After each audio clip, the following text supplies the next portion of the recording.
কিশোরগঞ্জের ইটনা উপজেলার জয়সিদ্ধি আলগাপাড়া গ্রামের মোহাম্মদ মনু মিয়া।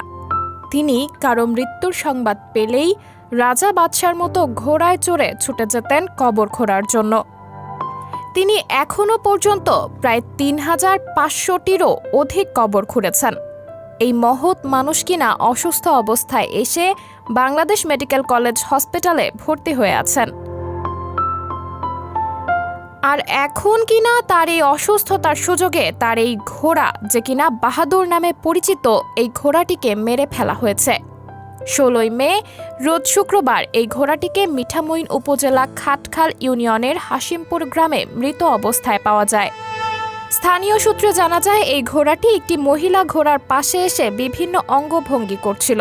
এমতাবস্থায় একটি ছেলে এসে ঘোড়াটিকে বল্লম দিয়ে আঘাত করে তাকে মেরে ফেলে। এলাকাবাসী জানান, ঘোড়াটিকে যে মেরেছে তাকে চিহ্নিত করে আইনের আওতায় এনে তাকে দৃষ্টান্তমূলক শাস্তির দাবি জানাচ্ছি। সাবরিনা জলিল, সবার কথা।